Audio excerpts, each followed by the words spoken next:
Voilà. Alors, bon, parler 1 heure sur le chant des oiseaux, ça va être un petit peu difficile, pas parce que c'est trop 1 heure, parce que c'est vraiment pas beaucoup. On pourrait faire un cycle d'1 année de conférences sur le chant des oiseaux sans problème. Et donc là, il a fallu que je fasse des choix douloureux, bien sûr. Donc je ne vais pas vous apprendre à identifier le chant des oiseaux, ça c'est le travail de toute une vie, hein. Vous savez bien, il faut 25 ans pour faire un ornithologue convenable. Ce Bon, c'est la fête de la musique, donc je vais quand même vous faire entendre quelques chants d'oiseaux dans le cours de l'exposé. Mais pas trop, parce que sinon je n'aurais plus le temps de parler. Et hein, j'ai des choses à dire. Et donc, mes choix, c'était un petit peu, voilà, qu'est-ce qui se raconte, ces petits oiseaux-là? Donc, on va prendre le biais, le chemin de l'éthologie. L'éthologie, c'est la science qui étudie le comportement des animaux. Tut qui dit non, oui, bien. Voilà. C'est la science qui étudie le comportement des animaux. C'est scientifique. Bon, c'est une science qui a été consacrée en 1973 par un prix Nobel de médecine, donc c'est pas de la petite bière, hein, c'est quand même du sérieux. On dit ça, la petite bière en France? Oui, aussi, ça va. Excusez quelques belgicismes au passage.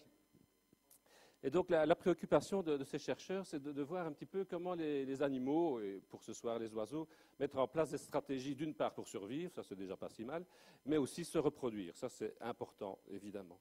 Alors des noms de l'éthologie, vous en connaissez certainement 2-3, bon je vous ai mis les 2-3 plus connus, avec Lorenz, hein. Pourquoi Lorenz? Ben, c'est lui avec son compère que vous allez voir dans un instant, et Karl von Frisch qui ont reçu ce fameux prix Nobel de médecine en 1973. Si c'est le nom de Lorenz qui est le plus connu, ce n'est pas nécessairement parce que c'est lui qui a fait le plus de travaux. Nicolas Tinbergen, c'est encore plus au nord, hein, on est en Hollande, a beaucoup travaillé aussi, mais c'est vraiment Lorenz qui a vulgarisé l'éthologie, qui a écrit tous ces livres que les gens intéressés par la nature et les sciences de la nature ont certainement lus. Alors, vous voyez le décor, hein, de ces deux photos. Je vais peut-être faire un petit... Vous voyez le genre ici? Vous voyez le genre ici? On est sur le terrain, on regarde les animaux en train de vivre chez eux, dans leur environnement naturel. Mais l'éthologie, c'est aussi autre chose. Là, on est aux États-Unis, hein, ça se voit hein, quand même. Avec un grand nom aussi, c'est Skinner, donc lui qui a dit oui, mais c'est bien d'étudier des petites bestioles dans le milieu, mais quand on étudie des petites bestioles dans le milieu, eh bien, on n'a pas de prise sur ce qui se passe autour de l'animal. S'il fait beau, il pleut, il fait chaud, il fait froid, il y a de la nourriture, il n'y a pas de nourriture, on n'a aucune prise. Et donc, Skinner a voulu vraiment donner à l'éthologie ces titres de noblesse en tant que science exacte, pour autant que la science du vivant puisse être exacte. Et donc, vous connaissez, c'est tout l'attirail des labyrinthes, des pédales sur lesquelles il faut pousser pour avoir de la nourriture ou pour échapper à un choc électrique, etc., etc. Plongeons dans le vif du sujet. Une des branches, on se rapproche, hein, de l'éthologie, c'est d'étudier la communication. C'est important quand on veut se reproduire, par exemple. Et le chant des oiseaux, bien sûr, fait partie de ce champ d'action de l'éthologie. Alors, je vous propose, hein, entre nous, comme ça, pour ce soir, une petite définition extrêmement simple de ce mode de communication sur lequel on peut aussi disserter longuement. Et donc, pour communiquer, il faut être deux, minimum. Il faut quelqu'un qui envoie un signal. Ce signal, ça peut être beaucoup de choses. Ça peut être du son, ça peut être de la lumière, ça peut être de l'électricité, ça peut être des mouvements, ça peut être des molécules chimiques, ça peut être, etc., etc. Donc, on envoie un signal. Et comment est-ce qu'on sait sa communication? Eh bien, c'est parce qu'il y a un individu qui reçoit ce signal et qui va y réagir. Il va se passer quelque chose. Je vous marche sur le pied, c'est un mauvais signal, il se passe quelque chose, en général. L'ennui, c'est que ce qui va se passer n'est pas nécessairement lié temporellement au signal. Un exemple qui était bien étudié, un mâle de canari va chanter, la femelle écoute ça, il ne se passe rien. Ah, zut alors. Mais si vous faites des dosages hormonaux, eh bien vous apercevez qu'à peu près une semaine plus tard, après que la femelle ait été soumise à ce chant, eh bien, les taux d'hormones liés à la reproduction vont commencer à augmenter dans son système circulatoire. Et les expériences ont montré que les deux étaient strictement liés. Donc, que c'est bien le chant du mâle. Si la femelle n'a pas de chant de mâle, vous pouvez tester ça en toute saison, il ne se passe rien. Et c'est bien le chant du mâle qui va provoquer cette réaction physiologique de la femelle. Mais il faut attendre une semaine, 10 jours pour voir des résultats. Donc ça, c'est un petit peu la difficulté de l'éthologie. Puis il y a des signaux qu'on ne perçoit pas. Il y a des messages chimiques qu'on ne perçoit pas avec nos sens à nous, qui sont tellement ténus que c'est un petit peu difficile. Il y a des signaux, simplement les chauves-souris. Je vois qu'il y a même encore des chauves-souris en Île-de-France. qui travaille avec les ultrasons. Ultrasons, c'est ultrasons pour nous, hein, ce n'est pas ultrasons pour elle, évidemment. Et donc, ça, c'est toute la difficulté d'étudier cette communication chez les animaux. Les éléphants, à l'opposé des chauves-souris, communiquent avec des infrasons, donc des sons tellement graves. Hein, notre oreille, elle entend au plus grave 20 Hz, donc 20 vibrations par seconde. Les éléphants, ils communiquent avec des vibrations de 2, 3, 4, 5 Hz, donc qui sont totalement inaudibles pour nous. Donc ça, c'est toute la difficulté. La définition est simple, mais le travail de l'éthologiste pour vérifier cette définition dans toute une série d'actions de communication des animaux va être un petit peu difficile. Heureusement, ce n'est pas trop le cas pour ce qui concerne le chant des oiseaux, même si vous avez vu qu'il pouvait y avoir des petits décalages temporels bien embêtants. Alors, on peut partir de la communication humaine, parce que c'est une communication un petit peu compliquée. Je pourrais vous faire un long discours sur le principe de parcimonie, c'est-à-dire que le principe de parcimonie, c'est le garde-fou du scientifique. Le principe de parcimonie nous dit, eh bien, si tu trouves une explication simple à ce que tu as observé, ou à l'expérience que tu as menée, eh bien, ne cherche pas le plus compliqué.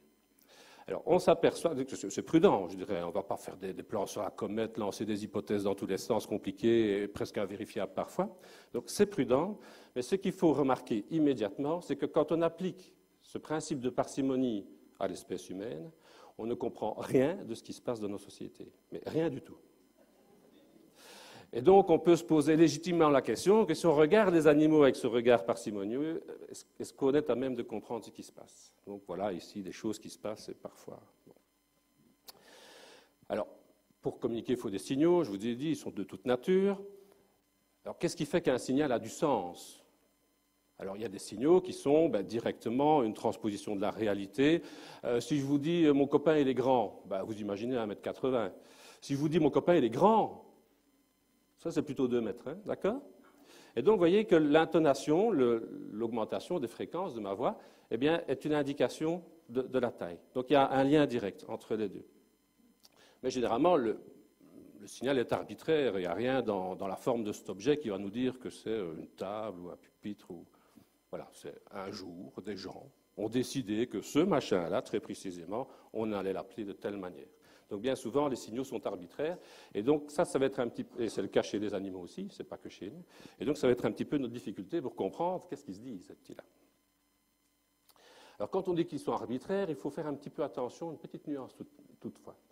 Des linguistes ont fait une étude dans différentes cultures. Hein. Ce n'est pas nécessairement en France, ils ont fait ça avec des anglophones, des francophones, des germanophones, dans le monde arabe, etc.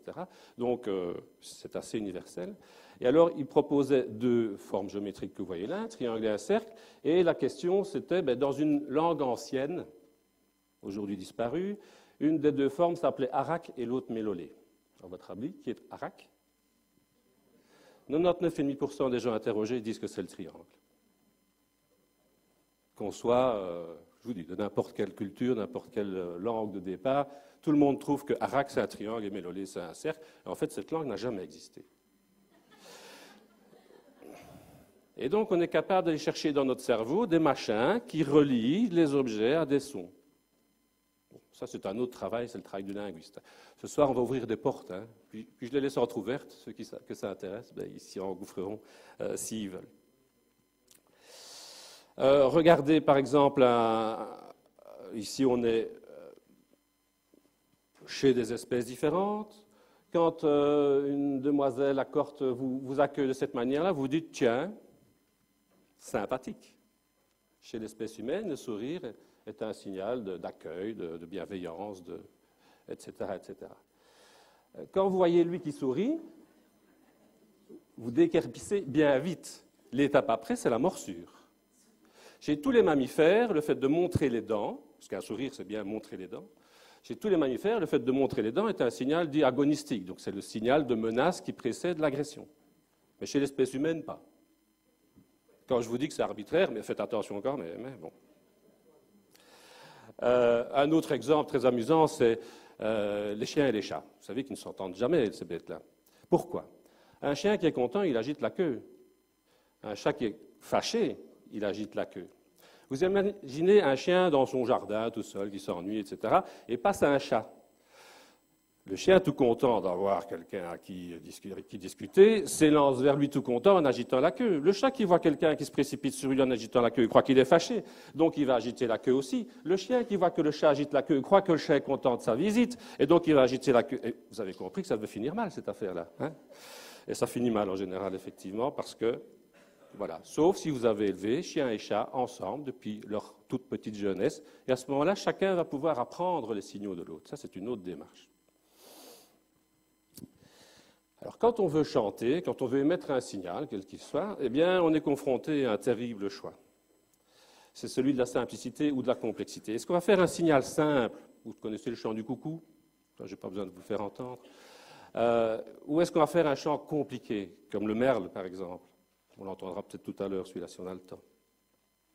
Mais au cours de l'évolution, chaque espèce a dû choisir les signaux et la complexité des signaux qu'il allait produire. Alors, pourquoi est-ce que c'est un dilemme? Si on fait tous coucou, un coucou, quand on entend un autre coucou chanter, il dit « Ah, un coucou ». Ça, c'est facile. Mais si on chante tous comme des merles, de manière très riche, très créative, très variable, ça change tout le temps. Vous enregistrez un merle un jour, vous l'enregistrez 2 heures plus tard ou une semaine après, ce n'est pas la même chose. Mais quand un merle entend un autre merle chanter, il se dit « Qu'est-ce que c'est? Ça me dit quelque chose, ce truc-là, un petit peu… Ah, mais c'est un merle ». Effectivement, il y a des études, on le dit en rigolant, mais c'est très sérieux, il y a des études très sérieuses, françaises d'ailleurs, qui ont montré qu'effectivement, ces oiseaux qui ont des chants très variables, ils doivent comparer ce qu'ils entendent à leur propre répertoire, et plus le chant est différent de ce qu'eux-mêmes produisent, eh bien, plus il leur faut du temps pour se dire « Attends, ça me rappelle quelque chose. Ah, mais c'est un merle. Ah, c'est un troglodyte. Ah, c'est un rossignol. » Et on peut mesurer le temps qui augmente, le temps de la reconnaissance, donc de la réaction de notre oiseau soumis à un chant de son espèce, eh bien, plus le chant est différent du sien, plus il a du mal à le reconnaître comme spécifique.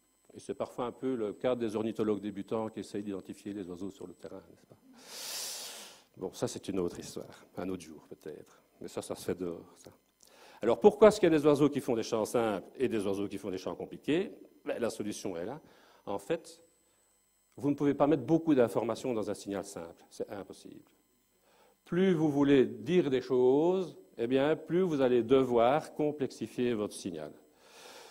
Quand on était jeune, enfin encore plus jeune que moi quand j'étais jeune, eh bien, on avait les braves postes de radio à galène, pendant la guerre par exemple, etc. Eh bien, qu'est-ce qu'on faisait? On envoyait une gentille onde, et si tout allait bien, au bout vous aviez de la musique. Et maintenant, on ne veut plus de la musique, on veut de la stéréo, on veut que sur l'écran digital, ça affiche le nom de la station, le nom de l'artiste, etc., etc., etc. Eh bien ça, votre gentille onde, elle ne sait pas faire ça. Qu'est-ce qu'on a dû inventer? Un signal plus complexe qu'on appelle les fréquences modulées, une onde très compliquée. Les oiseaux sont confrontés exactement à la même chose. Un coucou qui chante, et c'est juste dire « je suis un coucou ». Un pouillot véloce, vous connaissez le pouillot véloce? Tip, tchap, tip, tchap, tip, tchap, qui chante, il sait juste dire « je suis un pouillot véloce ». Un merle qui chante, un bruant des roseaux qui chante, un rossignol qui chante, ils disent des tas d'autres choses. Un pinson qui chante, ils disent des tas d'autres choses parce que leur signal est complexe. Et on va voir ça, évidemment, dans le cours de cet exposé. Ouais, ça, on peut passer. C'est parce que c'est le. Il se passe des choses en football, non, de ces moments-ci. Mais je ne suis pas très comme ça. Regardez la complexité des signaux. Prenez une gazette et un article scientifique. Et vous regardez la complexité des signaux en estimant la longueur des mots. Vous savez que ces scientifiques, ils ont ces mots compliqués, qui sont imprononçables et tout le bazar très très long, quoi. Eh bien, regardez, si vous prenez l'article scientifique, ça c'est la proportion des mots d'une syllabe, 2 syllabes, etc., jusqu'à 6 syllabes, et ça c'est dans l'article sportif. Vous voyez, il n'y a pas de message très compliqué, en général, c'est des mots simples, que tout le monde peut comprendre. Ces mots-là, si on veut que quelqu'un qui n'est pas de la discipline les comprenne, qu'est-ce qu'on doit faire? Il faut les réécrire en mots simples, ça s'appelle la vulgarisation, et pour chaque mot, il faut une demi-page, quoi. Hein, d'accord? Ces signaux compliqués, exotiques, un peu contrastants, eh bien, permettent de mettre beaucoup d'informations dans le texte. Mais il faut pouvoir le traduire. Alors, on se rapproche des oiseaux, hein, vous avez vu, les premiers qui débarquent. Ce soir, on m'a demandé de vous parler de chant d'oiseaux. Il faut quand même bien se dire que quand l'oiseau chante, le chant n'est qu'une partie de son arsenal de communication. Chez les oiseaux, la communication visuelle est également extrêmement importante. On est ces petits-là, j'imagine. Hein, quelle différence entre celui de gauche et celui de droite? C'est le jeu de cette différence. Hein. Donc nous sommes chez les rouges-gorges. Chez les rouges-gorges, il n'y a pas de dimorphisme sexuel, il n'y a pas de différence significative entre les mâles et les femelles. Donc ça, c'est un peu embêtant. Ça. Et on verra tout à l'heure que c'est vraiment très embêtant. Surtout quand on est rouge-gorge. Regardez bien l'aile de notre petit oiseau ici. Regardez ici. Il y a une petite barrette claire là, qu'on ne trouve pas ici. C'est un signal. Pourquoi? Voilà notre petit rouge-gorge comme il sort de son nid. La nature est bien faite que les jeunes rouges-gorges au nid n'ont pas la gorge rouge. Pourquoi? Parce que la gorge rouge, c'est un signal déjà agonistique, donc un signal de menace qui signifie tu te casses ou je te démolis. En langage de cours de récréation. D'accord? Et donc, quand un rouge-gorge va vous exhiber cette belle poitrine orange, eh bien, si vous êtes rouge-gorge, vous avez intérêt à aller voir plus loin. Alors, notre petit rouge-gorge, il n'a pas ça parce que vous imaginez les gentils papas et maman rouge-gorge qui débarquent au bord du nid avec le bec plein de bonnes choses. Le jeune se dresse. Ben, s'il exhibe à ce moment-là un signal qui dit « tire-toi, je te casse la figure », bon, on aime bien les conflits de génération, mais il ne faut pas exagérer. Quoi. Et donc, Mère Nature était bien sage de ne pas munir notre petit bébé rouge-gorge, gorge orange, mais regardez son nez, il a des petites barrettes. Et quand notre rouge-gorge, au cours de son premier été, c'est maintenant que ça se passe, hein, en fin juin, juillet, août, il va muer en partie, il va acquérir pour l'hiver un beau plumage comme ceci, mais ces plumes-ci ne vont pas muer, les plumes des ailes ne vont pas muer, et donc il va garder sa petite barrette orange. Quand vous regarderez les rouges-gorges à votre mangeoire, l'hiver prochain, regardez bien l'aile qui va vous permettre d'identifier les oiseaux qui sont nés au printemps précédent, des oiseaux qui sont plus âgés. Hein, c'est le coup classique des petites vieilles madames, j'adore les petites vieilles madames, hein. Elles ont des rapports avec les oiseaux très, très particuliers, et qui vous disent « Ah, mon petit rouge-gorge est revenu cette année. Il vient depuis 15 ans. » Et je le reconnais. Parce qu'avant de venir à la mangeoire, il se pose sur le piquet du coin du jardin. Vous prenez vos jumelles, vous regardez l'aile de votre petit rouge-gorge, et qu'est-ce que vous voyez? Celui-là, il est là depuis 15 ans. Quoi. Alors pourquoi est-ce qu'on croit que c'est le même? Parce que notre petit rouge-gorge va faire comme tous les rouges-gorges, c'est-à-dire que quand un oiseau d'une espèce est dans un endroit, il va interagir avec les objets, les choses, les machins qu'il y a dans cet endroit, toujours de la même manière. Un rouge-gorge va fonctionner comme n'importe quel rouge-gorge. Si vous avez une mangeoire, vous avez toujours 3-4 mésanges charbonnières et 2-3 mésanges bleus qui traînent autour de votre mangeoire. Même mésanges. Même mésanges. Eh bien, les bagueurs vont vous dire que pour assurer une permanence de 3-4 mésanges charbonnières et 2-3 mésanges bleus au cours de tout un hiver, il est passé entre 100 et 150 mésanges différentes. Mais vous n'en apercevez pas, évidemment. On ne sait pas nous reconnaître chaque individu de mésange, sinon de les marquer. Alors, où est-ce que je veux en venir en communication? Cette petite barrette claire, elle est extrêmement importante pour nos rouges-gorges parce qu'elle dénonce la jeunesse. Et donc, au printemps prochain, au mois de mars, quand notre petit jeune rouge-gorge voudra parader et s'accoupler avec une femelle, et inversement les femelles avec les mâles, qu'est-ce qu'ils vont se dire? Monte un peu ton aile. Bois, un blanc-bec, allez, va voir ailleurs. Et donc, vous allez voir en général au printemps des rouges-gorges comme ceci en paire, des âgés. C'est plus sécurisant de commencer l'aventure d'une période de nidification avec un individu qui a l'expérience comme moi. Et vous allez voir des couples de rouge-gorge avec des petites barrettes, des petits jeunes, on ne veut pas leur expliquer, bon, on va essayer ensemble et puis on verra bien ce qui se passe. Quoi. On va faire nos premières armes comme ça. Et donc, vous voyez, l'arsenal de communication des oiseaux est comme ça, plein de choses. Vous avez entreaperçu là, dans un faux mouvement notre petite hirondelle, c'est exactement la même chose. Chez l'hirondelle rustique, hein, vous voyez un jeune à gauche, le mâle à droite. Regardez la belle longue queue du mâle. Eh bien, les expériences d'observation ont montré que les femelles choisissent toujours des mâles qui ont la plus longue queue. C'est des plumes, hein. Pourquoi? Eh bien, tout simplement parce que chaque année, quand notre mâle d'hirondelle va muer, eh bien, les plumes de sa queue vont repousser un peu plus longues.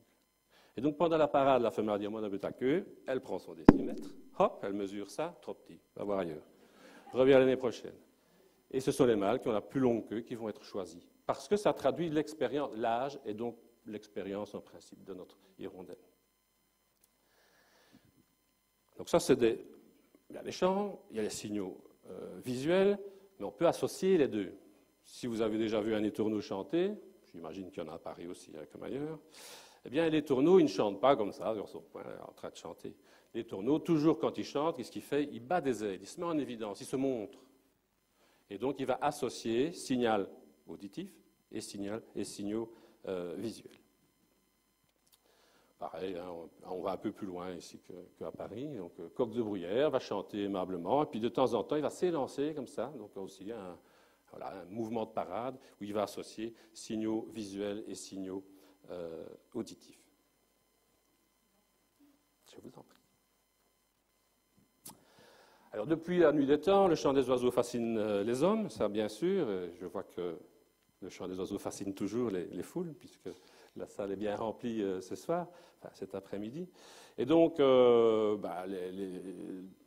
les auteurs, je dirais, les plus classiques, c'est le cas de le dire, qui ont traduit ces chants d'oiseaux dans leurs partitions, c'est notamment Beethoven, qui en a mis toute une série, du rossignol, de la caille, du coucou, dans sa symphonie pastorale, et on trouve chez Stravinsky, chez des tas d'autres artistes, des choses comme ça. Et évidemment, il y a Olivier Messiaen qui lui a retravaillé les chants des oiseaux, mais qui s'en est également très largement inspiré. Alors, ce système de traduction du chant des oiseaux, ça a été le premier moyen pour les scientifiques d'étudier les chants des oiseaux. Parce que quand vous entendez un oiseau chanter, il faut le mémoriser, puis le comparer à un autre, et puis un troisième, et puis un cinquième, et puis un centième, et puis un millième, ça c'est impossible. Donc il faut trouver un bon plan pour transcrire ces chants d'oiseaux. Alors, avant l'invention des moyens techniques, eh bien, ces transcriptions se faisaient sur portée musicale. Certains oiseaux ont des chants très musicaux, et donc c'est facile. Enfin, facile, il faut quand même une fameuse oreille, un fameux entraînement. Et quand on voit les travaux, les transcriptions de ces pionniers, eh bien, on est quand même émerveillé par la précision de cette transcription. Mais il y a un problème, c'est que l'oreille de l'oiseau est beaucoup plus rapide que la nôtre. Quand nous entendons un son, paf, notre oreille reste sourde pendant 1/100 de seconde. Donc vous entendez ma voix par spot tous les centièmes de seconde. Parce que votre nerf auditif, pendant 1/100 de seconde, il doit refaire tout son petit ménage pour être de nouveau sensible aux sons qui arrivent, aux stimulations qui vont lui parvenir. L'oreille de l'oiseau, elle est 10 fois plus rapide. Donc elle n'est sourde que pendant 1/1000 de seconde, entre deux signaux. Et donc l'oiseau va percevoir dans ce qu'il entend beaucoup plus de détails. Et donc aussi subtil, aussi précis, puissiez-vous être dans votre transcription sur ces portées musicales, l'oiseau, il entend toujours des choses que vous n'entendrez jamais. Et donc on se dit, oui, mais est-ce que ces choses sont importantes ou est-ce que ces choses ne sont pas importantes? On n'en sait rien puisqu'on ne les entend pas. Et donc il a fallu mettre au point, évidemment, des systèmes pour obtenir cette précision. Et les scientifiques travaillent maintenant sur ce qu'on appelle les sonogrammes ou sonagrammes, suivant qu'on est anglophone ou francophone, peu importe. Et donc on va transcrire quoi? La fréquence de notre signal, voilà, ici en kilohertz, donc un hertz c'est une vibration par seconde, en fonction du temps. Donc les variations de fréquence en fonction du temps. Ce petit-là, vous le connaissez certainement. Allez, un petit oiseau qui chante avec une voix un peu grave, hein, vous voyez, aux environs de 500 hertz, et sur 3 notes. Je parierais même qu'il y en a à Paris. Ah non, charbonnière, c'est plutôt 2 notes. Hein. Et c'est plus aigu, hein, c'est plutôt dans les 4000, les 3-4 000 que les 500. Je vous le fais, ça je sais le faire, facile, je ne sais pas tout ça faire. Coucou, coucou. Bon sang, mais c'est bien sûr. C'est elle, cette bête démoniaque qui chante à 4 heures du matin, toujours devant la fenêtre des chambres. C'est son poste unique, c'est une écologie assez particulière. Et donc voilà, ce chant très très simple, évidemment, de la tourterelle turque. Hein, 3 notes, toujours. Une brève, une longue, une brève, rassemblement chez les scouts, hein, si vous avez fait un peu de morse.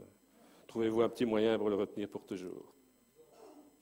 Donc, vous voyez, voilà, c'est grâce à cette machine, je dirais, que sont ces analyseurs de fréquences, qu'on va pouvoir décrire d'une manière très précise, et ici avec des niveaux de précision qui sont du même ordre que le niveau de précision de l'oreille de l'oiseau, on va pouvoir voir tous les détails qu'il y a dans le chant.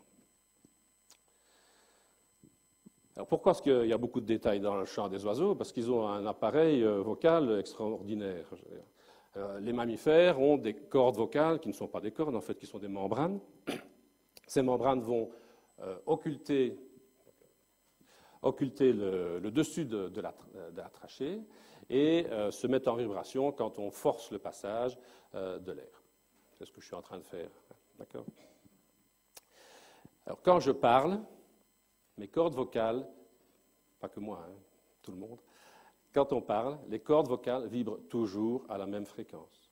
Chez un homme, environ 100 Hz. Chez une femme, à peu près 120, 125 Hz. Chez un enfant, à peu près 150 Hz. Toujours à la même fréquence. Alors, comment vous entendez des sons différents ? C'est une autre histoire. On racontera ça une fois. Je reviendrai. Alors, donc, nous avons une seule source de son. Parce que les deux cordes vocales qui occultent ensemble la trachée sont obligées de vibrer de manière synchrone, évidemment. Sauf chant diphonique des moines tibétains, par exemple, dans un entraînement. Je ne sais pas s'il y en a beaucoup dans la salle qui savent faire ça. Chez les oiseaux, le système est tout à fait différent, puisque les cordes vocales, qui ne sont pas des cordes vocales, ici, qui sont les membranes tympaniformes, elles ne sont pas sur la trachée, mais elles sont ici, au niveau des bronches. Et donc, il y en a une là, une là. Chacune dans un courant d'air distinct. Chacune avec une musculature distincte. Et donc, notre oiseau n'a pas un instrument de musique, mais deux, qui peuvent fonctionner de manière indépendante. Et c'est pour ça qu'il y a ces voix extrêmement riches, avec ces sons extrêmement complexes que les oiseaux peuvent produire. Autre bonne question, parce que question qui a son importance. Il y a beaucoup de confusion quand on entend parler de guides nature, par exemple, sur le terrain, etc. Beaucoup de confusion entre ces notions de chant et de cri. Alors, comment est-ce qu'on sait que quelque chose qu'on entend est un chant et comment est-ce qu'on sait que quelque chose qu'on entend est un cri ? En général, les gens vous disent « oui, mais un chant, c'est une structure plus complexe qu'un cri. Un cri, c'est une structure, c'est bref en général, c'est une structure sonore assez simple. » Eh bien, ce n'est pas vrai du tout. Un moineau qui fait « chip, chip » sur le bord de son toit, il chante. Alors que le merle, je vous le fais en wallon, hein, wallon de Liège, qui s'envole, vous avez déjà entendu les merles qui s'envolent, vous avez fait peur, et ils s'envolent en disant « je vous sens, mais je ne sais pas pourquoi ». Vous avez déjà entendu ce cri du merle, hein, ce cri d'alarme. En wallon de Liège, ça veut dire « j'ai peur, mais je ne sais pas pourquoi ». Et c'est un son effectivement qui... Hein, eh bien, ce son très, très complexe, hein, ce cri d'alarme du merle, c'est un cri, ce n'est pas un chant. Pourtant, il est beaucoup plus complexe que le chant du moineau. Alors, comment est-ce qu'on va faire la part des choses ? Eh bien, la différence entre chant et cri, ce n'est pas du tout une différence de structure, c'est une différence de fonction. Vous ne pouvez pas dire, vous prenez le meilleur ornithologue européen que vous puissiez imaginer, vous le prenez, vous le balancez en hélicoptère en Amazonie, il entend des oiseaux faire des bruits, eh bien, il ne peut pas dire a priori, ça c'est un chant, ça c'est un cri. Le seul moyen de savoir si c'est un chant ou un cri, c'est d'aller vérifier dans le système de communication de l'oiseau à quoi ça sert. Le chant, il sert à quoi ? Essentiellement à la défense territoriale et à l'attraction des femelles. Le cri, il sert à quoi ? Il sert à donner une information sur quelque chose qui se passe dans l'environnement de l'oiseau. Ça peut être quelque chose à l'intérieur de lui, des cris de femelles qui sollicitent l'accouplement, des cris de jeunes qui ont faim. Ça peut être un événement à l'extérieur de l'oiseau. C'est par exemple si vous agitez un sachet de pain. Je ne sais pas si on peut nourrir les mouettes à Paris. En Belgique, on ne peut plus nourrir les mouettes, ni les pigeons. Mais si vous agitez un morceau de pain là où il y a des mouettes, eh bien, elles vont émettre un cri très particulier qui va dire à leurs copines « c'est ici que ça se passe, c'est ici qu'il y a de la nourriture ». Vous avez les cris d'alarme, les cris de contact, hein, les groupes d'oiseaux en vol qui font leurs petits cris, etc. Et donc ça, c'est le cri. Il donne une information sur quelque chose qui se passe. Le chant, lui, il a ce rôle très, très particulier. Alors, on arrive dans le chant, pour durer. Alors, ce qui est remarquable, c'est de constater que quand un merle chante, n'importe quel mâle d'oiseau, en Europe, en général, ce sont les mâles qui chantent, les femelles ne chantent pas, les femelles d'espèces européennes ne chantent pas. Quand un merle chante sur le coin de son toit ou sur le dessus de son arbre, hein, vous les avez déjà vu faire, j'imagine, eh bien, le même signal, ce chant, va avoir une signification tout à fait différente en fonction des oreilles qui vont entendre le signal. Si c'est un mâle qui entend le signal, qu'est-ce qu'il comprend ? Dégage. C'est chez moi. Si tu t'approches, crac, c'est la bagarre. Si c'est une femelle qui entend exactement la même chose, hein, le mâle n'a pas un chant pour les autres mâles et un chant pour les femelles, il chante. Eh bien, quand notre femelle de merle entend un mâle qui chante, qu'est-ce qu'elle comprend ? Ouais, wouh, j'attends. Ça, c'est assez surprenant, donc, des systèmes de communication animale, que le même signal a des sons si différents en fonction de qui l'entend. Mais bon, il faut quand même être un petit peu efficace. Alors, vous connaissez lui? Vous connaissez son chant? Non? Allez, on va quand même en mettre un. Mais il y a des moyens d'incruster ça, mais j'avais des problèmes de format, donc je vais vous sortir ici. Mon petit rouge-gorge derrière les fagots, on a essayé que ça allait. Voilà, petit rouge-gorge ici.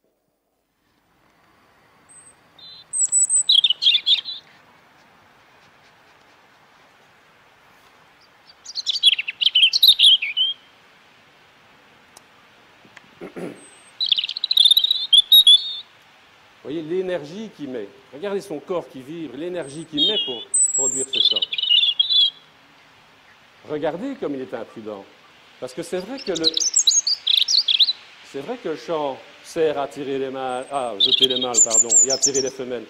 Mais ils ne sont pas les seuls à entendre ça. N'importe quel épervier, de maraude, de chat du coin, etc., ils entendent ça. C'est un comportement extrêmement dangereux. Donc il faut qu'il y ait des avantages très solides qui vont avec. Allez, on écouterait pendant des heures, mais on n'a pas le temps. Vous irez dehors, hein. Dans les parcs de Paris, j'imagine qu'il y avait des petits rouges-gorges qui chantent. Hein. C'était pas bon. Alors, notre petit rouge-gorge, il a un gros problème, et on va encore un exemple, donc le chant du rouge-gorge, notre petit mâle chante, et je vous l'ai dit tout à l'heure, mâles et femelles chez les rouges-gorges sont identiques, et c'est un vrai problème pour les rouges-gorges, pas seulement pour les ornithologues qui ne savent pas les identifier, mais aussi pour les rouges-gorges. Imaginez votre petit mâle sur son piquet, là, qui chante. Donc, avec ce message à double sens pour les mâles et pour les femelles. Et puis arrive chez lui un rouge-gorge. Qu'est-ce que je fais, moi, maintenant? Hein? C'est un rouge-gorge. Un mâle ou une femelle? Comment est-ce que je peux savoir? Alors, chez les rouges-gorges, vous ne me direz pas que chez les rouges-gorges, mais on fonce d'abord et on réfléchit après. Et donc, notre petit rouge-gorge qui voit un autre rouge-gorge arriver chez lui, qu'est-ce qu'il fait? Et hop, il porte à la rencontre d'une manière très agressive. Vous avez déjà vu un rouge-gorge fâché? Il va se planter sur ses deux pieds, bomber le torse. Si tu es sourd, celui-là, tu le vois. Hein? Enfin, j'aurais dû mettre mon plastron rouge aujourd'hui aussi. Alors, deux possibilités. Soit l'intrus est un autre mâle, peut-être un mâle distrait que, hein, il dégage, et c'est bon, notre petit rouge-gorge retourne chanter sur son piquet.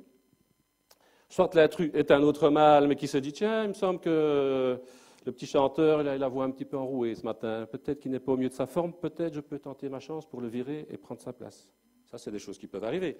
Alors, notre mâle conquérant, qu'est-ce qu'il va faire? Eh bien, il va répondre de la même manière, se planter sur ses deux pieds, bomber le torse et dire hey, essaye un peu de me faire dégager maintenant. Et si ça ne se dénoue pas facile, alors c'est la bagarre. Hein, et c'est une bagarre pour du vrai. Hein, c'est les plumes qui volent et parfois des mises à mort si l'autre ne s'en va pas. En général, il y en a un qui s'en va. Bon, ça, c'est les histoires entre mâles. Notre petit mâle retourne chez lui, remet à chanter sur son piquet, sur son buisson, et voilà qu'arrive encore un autre rouge-gorge, décidément, c'est le jour. Rebelote. Mais l'autre jour, c'était une femelle. Qu'est-ce qu'on va faire dans ces cas-là? Alors la femelle, elle va répondre d'une manière très très simple. Comment? Voilà le petit mâle devant moi. Et la femelle, qu'est-ce qu'elle va faire? Elle va se mettre de profil, abaisser son aile. Un caméléon tout rouge fâché, qu'est-ce qu'il fait? Dans la seconde, il devient vert, gentil, ou brun. Nos oiseaux, ils ne savent pas changer de couleur. Et donc notre femelle de rouge-gorge, elle va se mettre de profil, baisser son aile, masquer le signal qui dit « je te casse la figure si tu restes là ». Alors le mâle qui voit ça, il dit « oups, excusez-moi mademoiselle, c'est une méprise, vous habitez chez vos parents ». Et la parade va pouvoir continuer et nos deux oiseaux vont apprendre à se connaître. Et après quelques jours, vous n'avez plus deux rouges-gorges sur le territoire. Vous avez Roméo et Juliette, deux oiseaux qui se reconnaissent individuellement, qui savent que ça c'est mon Roméo, ça c'est ma Juliette. Et si un troisième rouge-gorge débarque, ben les deux vont aller à la rencontre du troisième pour le virer, pour le jeter. Ça c'est l'histoire de monsieur et madame rouge-gorge. Et donc, le fait que la femelle ait la poitrine rouge lui permet de défendre un territoire aussi. Comment ça? En hiver, par exemple. Dans votre jardin, vous n'avez toujours qu'un rouge-gorge. Vous ne savez pas si c'est un mâle ou une femelle. Mais les femelles, grâce à cette gorge rouge, peuvent défendre un territoire. Et donc ici, petit commentaire, différence entre domaine vital et territoire. Hein, territoire, donc c'est une zone dont l'oiseau va s'accaparer les ressources et les défendre contre les congénères, en général. Le territoire n'est pas nécessairement lié à la reproduction. Vous reconnaissez ce petit-là? La grive de renne. Normalement, quand on clique là-dessus, il se passe quelque chose.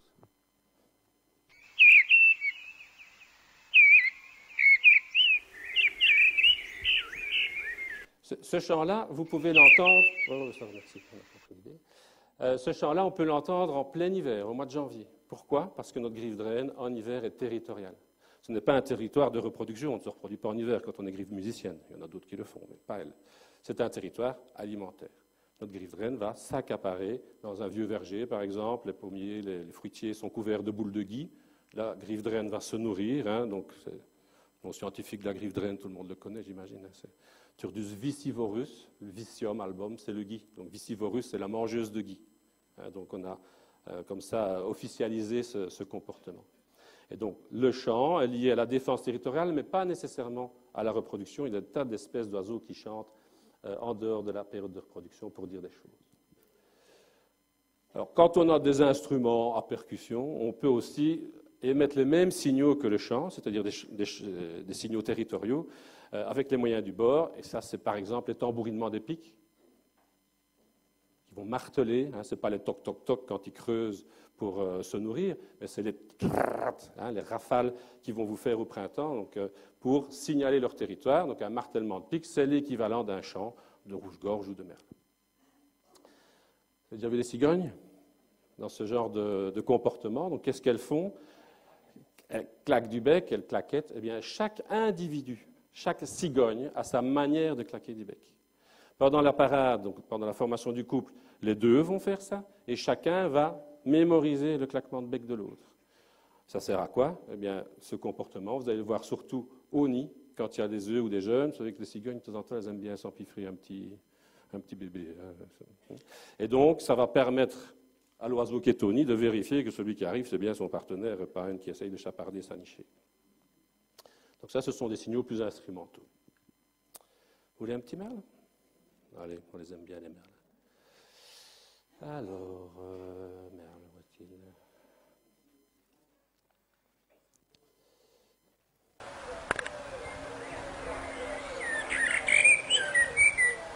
C'est un chant très riche, très varié. C'est assez en forme.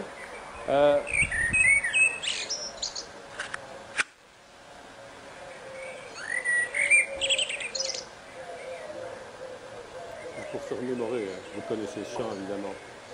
Et donc, les ornithologues débutants me disent toujours, quand on fait des formations et tout ça, c'est difficile la reconnaissance des chants d'oiseaux. Ce n'est pas difficile. Puisqu'on l'a dit, le chant d'oiseau sert à l'attraction des femelles. Il ne faut pas se tromper. Ce qui fait qu'il n'y a pas deux espèces d'oiseaux qui ont le même chant. Ça n'existe pas. Et plus les plumages sont semblables, et plus les chants sont différents. On en verra quelques exemples tout à l'heure. Et donc, pour vous déstresser par rapport à ça, vous devez vous imaginer que n'importe quel merle qui entend chanter un autre merle, il sait que c'est un merle. Malgré cette variabilité de chant. Donc ça veut dire qu'il y a quelque chose dans ce chant qui fait que c'est un chant de merle. Et que tous les merles possibles du monde entier ont ce quelque chose qui fait que c'est un chant de merle. Quand on était petit à l'école, on appelait ça le plus petit commun dénominateur. Vous vous souvenez? Eh bien, si vous mettez le doigt, vous, ornithologue débutant, à vouloir identifier les chants des oiseaux, si vous mettez le doigt sur ce plus petit commun dénominateur, eh bien, vous reconnaîtrez, où que vous alliez dans le monde, il y en a en Nouvelle-Zélande, des merles, les Anglais les y ont mis, eh bien, où que vous alliez dans le monde, si un merle se met à chanter, vous dites « Ah, un merle !» Inexorablement. Donc, déstressons-nous. Alors, vous aurez remarqué, et ça c'est un des gros problèmes de l'ornithologie par rapport à la botanique, par exemple, ou à la géologie, c'est que ces foutus oiseaux, eh bien, ils chantent très tôt le matin. Ah là là! Si vous voulez assister au concert matinal, maintenant c'est un peu tard, mais à la mi-mai, vous devez être dehors à 5 heures du matin. Quoi. Alors qu'un botaniste, il se lève à midi, il va au soleil, tranquille, peinard, et puis il peut regarder ses petites fleurs, et le géologue casser ses cailloux. Mais l'ornithologue, lui, est obligé de non seulement se lever très tôt, mais en plus, ces oiseaux, ils chantent la nuit, ils chantent l'art le soir, et on ne sait jamais dormir, qu'à midi. Et ça ne fait pas bon genre, évidemment. Alors pourquoi est-ce qu'ils chantent le matin? Évidemment, il y a des tas de bonnes raisons. Bon. des études sérieuses, hein, moi je le dis en rigolant, c'est des études sérieuses, donc ils ont montré qu'en période de ponte, eh bien, les femelles sont fertiles le matin. C'est le matin qu'il faut féconder les femelles. C'est tous les jours, chaque œuf doit être fécondé, donc il y a plusieurs accouplements chaque jour en général. Et donc notre mâle est obligé, d'une part, le matin, de faire déguerpir tous les autres mâles des environs, en chantant, parce que sa femelle est fertile. Et puis, il peut aussi se dire, ben, si je chante bien, si ma voix est attirante, peut-être que les femelles du voisin vont venir dans mon chez-moi. Et ça a été démontré, c'est une expérience de l'université d'Anvers, Antwerpen qu'on dit par chez nous. Regardez notre petite mésange bleue ici. 2, 4, 6, 8 territoires dans un petit bois. On fait des analyses génétiques des jeunes. Il ne faut jamais faire des choses pareilles. Ouh là là. Regardez, eh bien, les mâles qui ont des étoiles, donc vous voyez, il y en a 1, 2, 3, 4, donc la moitié des mâles ont fécondé toutes les femelles du petit bois. Les femelles, le matin, s'éclipsent en disant « je vais chercher du pain ». Et elles reviennent un petit peu plus tard. Alors que les mâles qui n'ont pas leur étoile, eh bien, ils reçoivent, bon, ils vont pouvoir s'accoupler avec leurs femelles, parfois, mais ils ne reçoivent jamais la visite d'autres femelles. Les mâles ne sont pas équivalents, ben, vous le savez bien, messieurs. Il y en a qui ont plus de succès que d'autres. Alors, à quoi c'est dû? Ben, ça, c'est plus difficile à dire. Souvent, c'est lié à la brillance du plumage, notamment. Hein, il y a des petits mâles de mésanges bleus qui sont vraiment fluo, comme ça. Ceux-là, ils ont beaucoup de succès, alors que les petits mâles de mésanges bleus qui sont un peu ternes, ils ne sont pas très attractifs. Donc, vous voyez, c'est important de chanter le matin. Hein. Les expériences ont montré, les observations ont montré également que la mortalité chez les oiseaux est surtout la nuit.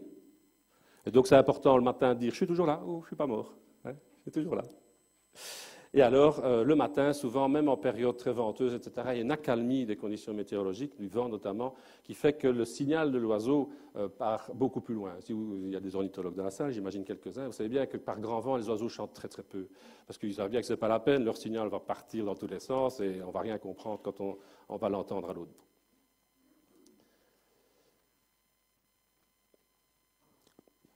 Alors, quand on veut chanter, ben, il faut bien se mettre quelque part. Alors, vous aurez remarqué, on l'a déjà évoqué, votre petit merle va se mettre sur son coin de toit, tout au-dessus d'un buisson. Alors que certains oiseaux chantent vraiment à l'intérieur du buisson. Un critère d'identification des oiseaux, c'est l'angle des cervicales. Pour repérer l'oiseau, est-ce que je suis obligé de lever la tête? Ça, c'est le merle. Est-ce que je suis obligé de regarder vers le sol? Ça, c'est le troglodyte, ou le rouge-gorge. Alors les obstacles, c'est un peu embêtant, comme dirait Obélix, hein, vous connaissez Obélix, j'imagine. Les forêts sont embêtantes, c'est plein d'arbres, et les arbres, c'est plein de feuilles, plein de branches et tout ça. Et ça, c'est tous des obstacles pour la propagation des chants. Mais même quand il n'y a pas d'arbres, c'est embêtant. Voilà notre petite alouette des champs. Eh bien, elle va chanter. Mais vous savez bien que l'alouette des champs, elle ne chante jamais par terre. Elle ne chante pas au sol. Sauf par grand vent, elle va vous faire quelques petites bribes de chant. Mais elle va surtout chanter en s'envolant très, très, très, très haut dans le ciel. Et on peut se demander pourquoi tant d'énergie, tant de dépenses d'énergie, alors que les oiseaux en général sont considérés comme étant extrêmement économes, et les animaux d'une manière générale. Alors quand l'oiseau chante au sol, eh bien on va avoir des interférences entre le son qui passe directement dans l'oreille du voisin, et ben, le chant évidemment il se propage dans toutes les directions, et donc il y a une partie de l'onde sonore qui va être vers le sol, rebondir vers le sol, interférer avec l'onde directe, et finalement, à l'autre bout, quand c'est arrivé 2-3 fois comme ça, à l'autre bout, on ne comprend plus rien. L'onde sonore est très perturbée par cette réflexion de l'onde sonore d'une partie par le sol. Et c'est pour ça que nos petites alouettes sont obligées de monter pour éviter ces interférences. Comme les alouettes n'aiment pas les arbres, ben voilà, tant pis pour elles, quoi. Vous connaissez le chant de l'alouette, oui, ça va? Non, ils vont toujours dire non pour avoir un petit chant en plus. Hop là, alouette des champs, allez, une belle petite dans le ciel. En Pologne.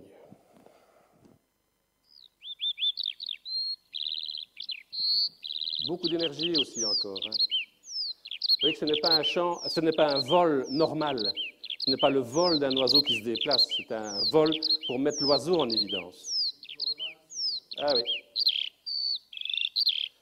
C'est dur métier d'être un oiseau. Ouais. Oh là là.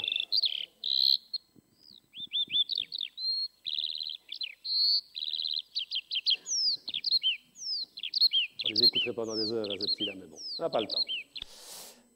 au travail, hein, rendement aujourd'hui. Hein. Et donc nos petites alouettes vont devoir s'élever. Parfois, il y a des oiseaux qui ont déjà un perchoir, donc ils pourraient se contenter de chanter là. Mais ils vont faire ces vols chantés, ici c'est le pipi des arbres, ils vont faire ces vols chantés, donc ça c'est vraiment pour mettre l'oiseau en évidence, pour être vu. Ben, je vous ai dit, hein, faites gaffe quand même, l'épervier n'est pas loin. Mais bon, c'est que les avantages de ces comportements très démonstratifs sont probablement plus intéressants que les inconvénients qui sont liés. Et donc, comme chaque milieu a ses caractéristiques acoustiques, comme chaque salle de concert, pour les mélomanes, a ses propres caractéristiques de résonance, etc., de propagation des sons, eh bien, nos oiseaux vont devoir adapter leur chant, adapter leur voix aux qualités acoustiques de leur salle de concert. Si on reprend la petite mésange charbonnière, ça vous connaissez bien, titita, titita, ça je peux vous le faire aussi, eh bien, on va la trouver aussi bien en pleine forêt que dans le bocage. Eh bien, les oiseaux forestiers n'ont pas le même chant que les oiseaux du bocage. Les oiseaux forestiers sont confrontés à un environnement plein d'obstacles et ils vont devoir faire des motifs, c'est à gauche, très simples, des motifs les plus graves possibles, parce que les sons graves se propagent mieux dans les obstacles que les sons aigus qui rebondissent dans tous les sens. Alors que les mésanges du bocage, de milieux plus ouverts, eh bien, vous voyez, il ne faut pas être grand ornithologue et avoir lu des sonogrammes toute sa vie, vous voyez que la structure du chant est beaucoup plus riche, beaucoup plus complexe. L'oiseau n'est pas limité dans ses fréquences, il fait ce qu'il veut. Là, il peut être beaucoup plus créatif. Et donc, ça montre bien nos petites mésanges qui s'adaptent. Un oiseau que j'aime bien, parce que je l'ai étudié pendant 10 ans dans ma jeunesse, quand j'étais à l'université de Liège, c'est le petit bruant des roseaux. Tout le monde sait comment on chante un bruant des roseaux, j'imagine. Je m'en doutais. Parce qu'à Paris, il ne doit pas y entraîner beaucoup. Mais je vous ai ça. Bruant des roseaux. Allez, un petit bruant des roseaux.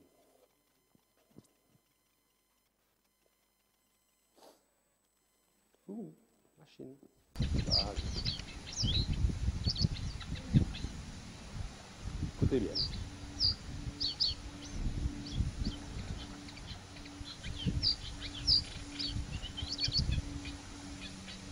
Alors, si vous êtes attentif, vous aurez remarqué que chaque petite phrase, chaque petite ritournelle, commence toujours de la même manière.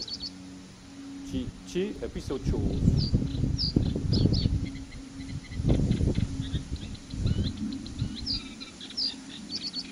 Oui, chi, chi, chu, chu, maintenant chi, chi, chi, lui. Deuxième phrase la même. Et le crac, crac, crac, crac, c'est la rousserolle farvat, qui est une voisine habituelle du bruant des roseaux. Et le vent. Retenez bien ce que je viens de vous dire. Hein. Notre petit bruant des roseaux qui chante sur son roseau, même s'ils ne sont pas souvent sur les roseaux. Et donc, notre bruant des roseaux, on va pouvoir le trouver aussi bien dans la roselière pure, si j'ai mis la même photo pour les deux milieux, que dans des marais plus dégradés avec des buissons de saule, des machins qui poussent dedans. Quoi. Donc des milieux plus encombrés avec plus d'obstacles. Eh bien, si vous regardez les chants des bruants des roseaux, eh bien, vous allez vous apercevoir que ceux qui chantent en roselière, c'est-à-dire avec pas beaucoup d'obstacles, vont produire des motifs souvent plus complexes que ceux qui chantent dans les marais dégradés, donc avec des buissons et des obstacles. Et regardez en plus que ceux qui chantent dans les buissons avec des obstacles, ils répètent tout plusieurs fois, comme plus sûr. Hein. Alors, si l'oiseau est capable de s'adapter à sa salle de concert, ça veut dire que les salles de concert ont des contraintes acoustiques. Et on va pouvoir observer des animaux qui chantent dans les mêmes salles de concert et qui vont produire les mêmes sons, puisqu'ils sont soumis aux mêmes contraintes acoustiques. Un simple exemple, on peut en citer des dizaines. Ben voilà, la petite rainette, voilà sarcelle d'été, exactement la même chose. Et chantent dans la même salle de concert, ben, l'évolution a fait que, ben, in fine, ils ont développé les mêmes sons, parce que c'est les sons qui sont bien adaptés à cette salle de concert. Et donc, notre petit oiseau, notre petit bruant des roseaux, allez, je l'aime bien, il est beau, hein, franchement. Notre petit bruant des roseaux, lui, il va devoir fabriquer son chant. Et vous avez entendu donc ces petites ritournelles, chip, chip, chililip, chip, chip, chili, etc., etc. Et regardez comment ça se passe. Il va répéter plusieurs fois la même phrase, il y en a 10 les mêmes devant. Voyez, et puis tout à coup, il va introduire un nouveau motif. J'ai même un laser ici. Regardez, hop. Donc, Ça, c'est les notes du début, j'y reviendrai tout à l'heure. Voilà une petite note, voilà encore une petite note, même phrase. Et regardez, tout à coup, il introduit un nouveau motif. Et puis il continue, il a abandonné l'ancien et il continue avec le nouveau. Il va vous faire 10, 15, 20 phrases comme ça, réintroduire un nouveau motif. Donc chaque espèce d'oiseau a sa propre manière de construire son chant. Le chant du grand des roseaux, c'est le casse-tête des ornithologues débutants, je ne vous en cache pas, alors que c'est un chant très très simple à identifier. Quand on a vécu 10 ans avec les grands des roseaux. Vous la reconnaissez celle-là? Ah, nonnette ou boréale? Ah, ça c'est pas facile, hein, quand on l'a dans ses jumelles. Celle-ci, c'est effectivement la boréale. Je vois qu'il y a des spécialistes dans la salle. Mais la nonnette lui ressemble comme une sœur. Ben, l'astuce, c'est quoi? Je vous l'ai dit tout à l'heure. Plus les plumages vont être semblables, puisque le chant sert à ce que les femelles ne se trompent pas. La femelle de nonnette ne peut pas aller nicher avec une boréale. Eh bien, les chants vont être très différents. Voilà le chant de la boréale. Et ça me fait...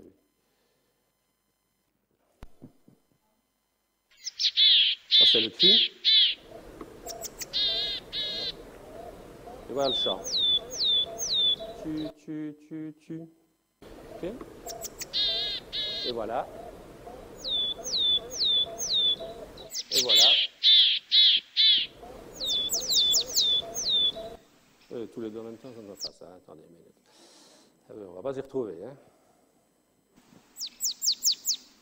Rien à voir. Il n'y a personne qui sait se tromper sur ce coup-là. Et les femelles non plus. Rebelote, hein, on peut citer, mais l'heure tourne, hein, donc je préfère voilà, lancer les pistes et puis on rediscute de tout ce que vous voulez, on va se garder du temps pour discuter. Rebelote avec nos pouillots, hein, s'il y en a qui ont déjà le guide ornitho, vous voyez, le guide ornitho, la nouvelle Bible de terrain des ornithologues de terrain, des petits machins brunasses comme ça, il y en a 3 pages, quoi, qui se ressemblent tous, mais chaque espèce a un chant bien spécifique. Le petit pouillot véloce que vous avez dans le fond là-bas va faire un tip-tap, tip-tap, tip-tap. Le pouillot fitis va faire tu et le pouillot siffleur va faire tu. Rien à voir. On ne sait jamais se tromper. C'est impossible. Les femelles ne se trompent pas. Les ornithologues non plus, du coup. Hein. Voilà nos petits pouillots ici. Alors, ce que je dois vous dire aussi absolument aujourd'hui, c'est que beaucoup d'espèces d'oiseaux, et la plupart des petits passereaux, apprennent à chanter. Un jeune oiseau ne sait pas comme ça, au débeauté, chanter. Et donc on a fait toute une série d'expériences, très nombreuses expériences, aussi bien aux États-Unis qu'en Angleterre qu'en France, pour essayer de comprendre ces mécanismes. Alors la conclusion générale, c'est que le schéma d'apprentissage du chant chez les oiseaux, c'est exactement le même schéma que l'apprentissage du langage chez les humains. Il faut forcément un modèle, ça c'est dans tous les apprentissages, hein, il faut copier quelque chose. Alors vous imaginez notre petit jeune pinson, nous sommes au mois de mai, il est sur le bord de son nid, et il y a 25 espèces d'oiseaux qui chantent autour de lui, et il se dit, bon, maintenant il faut que j'apprenne un chant de pinson. Ça ressemble à quoi cette affaire-là? Ça c'est un problème. Mère Nature ne pouvait évidemment pas le laisser en si fâcheuse posture, et donc, vous savez déjà bien, hein, quand n'importe quelle petite bestiole, qu'elle soit humaine ou non, débarque, dans le vaste monde, son disque dur n'est pas vierge. Il y a déjà des choses écrites là-dessus. Eh bien, un jeune pinson sait instinctivement reconnaître dans son environnement sonore ce qui est chant de pinson et ce qui ne l'est pas. Il dit ça c'est pas bon, ça c'est pas bon, ça c'est pas bon. Ah, un chant de pinson, ça je copie, ça je mémorise. Donc le pinson, il sait faire ça. Un oiseau cousin, le bouvreuil pivoine, lui, il n'a pas cette case-là dans sa tête. Il ne sait pas à quoi ça ressemble, le chant de son espèce. Et donc, le voilà au bord de son nid en se disant, bon, il faut que j'apprenne un chant de bouvreuil ici, c'est quoi un chant de bouvreuil? Eh bien, chez les bouvreuils, il y a un truc, c'est que le papa bouvreuil va chanter près du nid. Et le jeune bouvreuil va apprendre le chant de son père nourricier. Avec la petite astuce, chez les humains qui sont parfois un petit peu torsiveux. On dit torsiveux en France, on ne dit pas ça torsiveux en France. Un petit peu vicieux, un petit peu... mais gentiment, quoi. Hein. Et donc, si vous faites élever votre niché de bouvreuil par un couple de canaris, vos petits bouvreuils, ils chantent comme des canaris. Un jeune bouvreuil n'est capable que d'apprendre le chant de son père nourricier. Si vous les nourrissez à la main en chantant la Marseillaise par ici ou la Brabançonne par chez nous, eh bien vos petits bouvreuils vont aussi flotter la Marseillaise ou la Brabançonne. Ça, c'est le truc. Des bouvreuils. Et il y en a d'autres, ils ne savent pas du tout. Ils n'ont pas de repère. Le petit étourneau sur le coin de son toit, il se dit, bon, il faut que j'apprenne à chanter des tourneaux, qu'est-ce que ça ressemble à quoi un chant des tourneaux? Il n'en sait rien du tout. Il n'en a aucune idée. Et donc, il va apprendre tout et n'importe quoi, du moment que ça se trouve dans une certaine gamme de fréquences qu'il peut lui-même produire. Et donc, il va imiter d'autres espèces, mais ça peut être aussi une sonnerie de téléphone, un claquement de porte, une sirène d'ambulance ou de police. Moi, j'avais un étourneau voisin quand j'étais il y a des années, j'étais encore petit chez mes parents. Et alors, l'étourneau imitait le voisin qui appelait son chien. Et le petit chien, à chaque fois, il s'en venait. Ouais. N'importe quoi. Mais vous allez me dire, mais comment est-ce qu'on fait avec cette espèce de bric-à-brac, cette espèce de brocante sonore, comment est-ce qu'on va faire un chant d'étourneau? Ça, c'est écrit là. Les étourneaux connaissent d'une manière instinctive la manière d'organiser tout ce bazar pour que ça fasse un chant d'étourneau. Vous avez plein d'espèces imitatrices dans nos régions. Vous avez les petites rousserolles verderoles, qui sont des petites fauvettes qui vivent dans les marais. Vous avez les gorges bleues, les étourneaux, les hippolaïs polyglottes, ça dit bien ce que ça veut dire, etc., etc. Eh bien, vous ne saurez jamais vous tromper. Quand un hippolaïs chante, vous savez que c'est un hippolaïs. Quand la gorge bleue chante, vous savez que c'est une gorge bleue. Rien à voir. Parce qu'ils connaissent, quand je dis ça aux enfants, ils disent ils ont de la chance, ils connaissent la grammaire d'une manière instinctive. Waouh, ça c'est de la chance. Hein? Ah, le petit coucou, c'est instinctif. Son chant est connu instinctivement. Mais je vais vous donner un autre exemple, aussi de micmac sonore. Là, c'est simplement des comparaisons. Hein. En haut, vous avez un chip-chip de moineau, et en haut à gauche, un chip-chip de moineau, et à droite, par exemple, un chip que vous avez trouvé dans le chant d'un étourneau. Il a copié tel quel. Quoi. Un puits de vanneau, un puits d'étourneau, copié tel quel.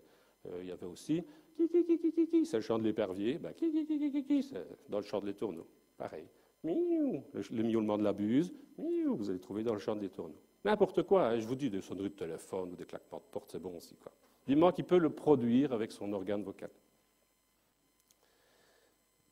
Et alors on va trouver des micmacs. Là, on va quitter quelques instants des espèces indigènes pour aller un petit peu plus au sud, même beaucoup plus au sud. Et alors on parlait du coucou. Ben, le coucou, il fait coucou. Tous les coucous font coucou. Ils savent qu'un chant de coucou, c'est faire coucou.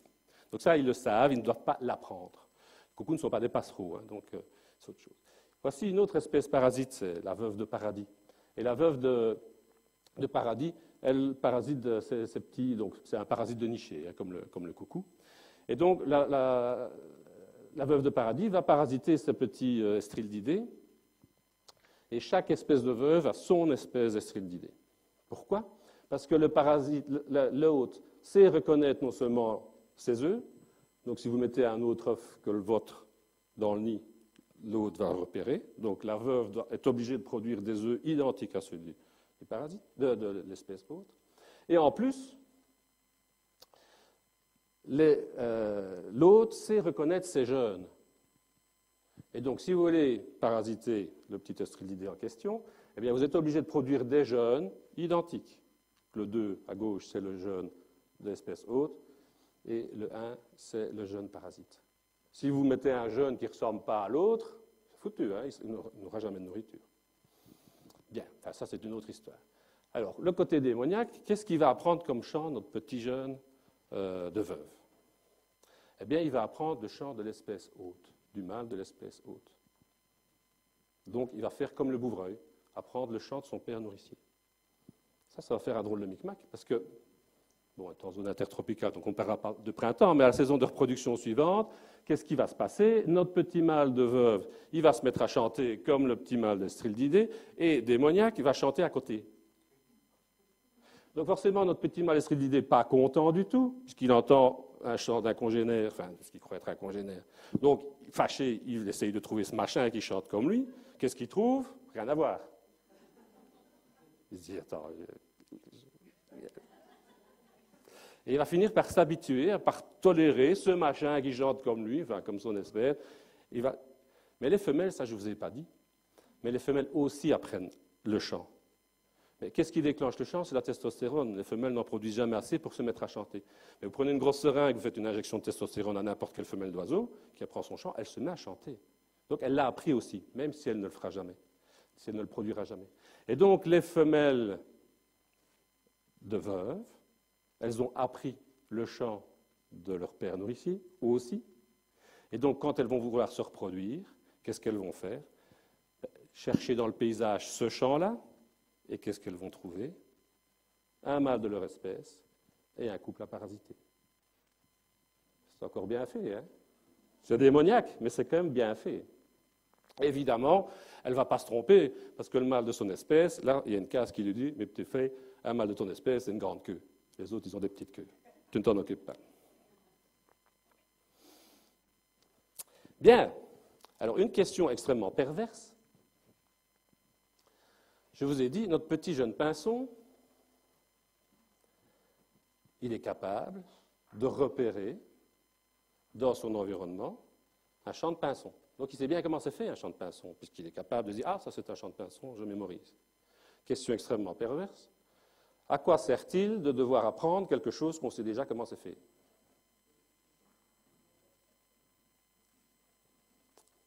Ça, c'est une question que nos chercheurs se sont posées. Quand ils ont vu que le pinson savait déjà comment c'était fait un champ de pinson, ils se sont dit « Mais oui, pourquoi est-ce qu'ils doivent apprendre à chanter? Ils savent déjà comment c'est fait. » Bon. Et donc, on va toujours plus loin et on se dit ben, peut-être que ce qu'ils connaissent, c'est la structure générale du chant. C'est le plus petit commun dénominateur dont je vous parlais tout à l'heure dans les chants de Merle. Mais peut-être que ce qu'ils doivent apprendre, c'est de rajouter sur cette structure générale qu'ils connaissent et avec laquelle ils peuvent repérer les chants spécifiques, peut-être qu'ils doivent rajouter des détails pour donner des informations supplémentaires. Et effectivement, on va s'apercevoir que nos oiseaux vont produire toutes sortes d'informations plus diverses, multiples, etc. Vous avez vu la marche de l'empereur? Qui n'a pas vu la marche de l'empereur? Ah, il y en a un. Bon, j'explique alors. Les manchots empereurs nichent en plein hiver antarctique. Bon, c'est un Français, un Jouventin, qui a étudié tout particulièrement ce fonctionnement. Donc, vous voyez qu'ils sont nombreux. Hein. Et alors, le problème, c'est qu'on est au milieu, là, pas de la banquise, on est sur la terre ferme, parce que la banquise, c'est dangereux, donc on est à des kilomètres de la mer, et on va nicher, là. Alors, les couples se forment, la femelle, accouplement, fécondation, la femelle va pondre son œuf, le mâle va prendre l'œuf sur ses pieds, vous voyez, cette espèce de petite protubérance, là, comme une petite poche marsupiale à l'envers, si vous voulez. Et quand la femelle a pondu son œuf, elle se casse, je reviens dans 2 mois, hein. Et hop, elle retourne en mer, se baffrer de petits poissons, et les mâles sont là au milieu de l'hiver antarctique avec leur œuf sur le pied, pendant 2 mois. Bon, heureusement, ils avaient un peu prévu le coup. Regardez Bibendum, hein, bonhomme Michelin, d'accord? Donc, ils ont des réserves de graisse énormes. Ils ont un plumage très particulier et très isolant, donc ça, on peut survivre. Mais malgré tout, vous prenez un mâle de manchot empereur, vous le plantez tout seul au milieu de la banquise en plein hiver antarctique pendant 2 mois, vous revenez après, il est mort. Et donc, ce qu'il faut en plus, c'est une structure sociale. C'est parce qu'ils sont en groupe. Et donc, voilà le blizzard qui se lève. Ceux qui sont à l'extérieur, ils trouvent qu'il fait un peu froid. Ils vont rentrer dans le groupe, mais quand ils rentrent dans le groupe, ils en laissent 2 dehors. Après un moment, les 2 qui sont dehors, ils ont dit, bon, c'est bon maintenant. Hein. Ils rentrent dans le groupe, ils en relaissent 2 dehors. Et donc, nos petits manchots empereurs, ils vont tout le temps, avec leur petit œuf sur leurs pieds, là, ils vont tout le temps bouger. Bon. 2 mois plus tard, les femelles reviennent. Et la femelle, elle veut retrouver, bon, son mâle, c'est bien, mais son œuf. 100 000 femelles de manchots empereurs qui arrivent à ma gauche, 100 000 mâles avec leur œuf à ma droite. Chacun doit retrouver sa chacune. C'est un problème. Pas pour les manchots empereurs. Après, il faudra reconnaître les jeunes, mais ça, c'est une autre histoire. Regardez ici, ça vous fait penser à quoi, ces machins-là, ces dessins-là? Ça vous fait penser à quoi? Vous en voyez tous les jours en faisant vos courses. Les codes-barres. Ils ont inventé le code-barre, mais le code-barre vocal. Chaque individu de manchot empereur a son code-barre vocal. Pendant la parade, comme pour nos cigognes de tout à l'heure, mâles et femelles vont mémoriser le code-barre de l'autre. 2 mois plus tard, quand les femelles reviennent, alors vous avez 100 000 femelles à ma gauche qui crient, 100 000 mâles à ma droite qui crient, et tout le monde se retrouve. Très peu de temps. Ça va très très vite. Et il a été démontré qu'un individu sait reconnaître son partenaire seulement avec 1/3 ou 1/4 du code-barre de l'autre. Donc ça va très très vite. Il se promène, je peux vous le faire aussi, le manchot empereur. Et ils se promènent tous comme ça et ils se retrouvent. Bon, ça dépend du nombre. Évidemment, si on a 100 000, ça prend un peu plus de temps, mais s'il n'y en a que quelques centaines, là, ça va extrêmement vite pour se retrouver.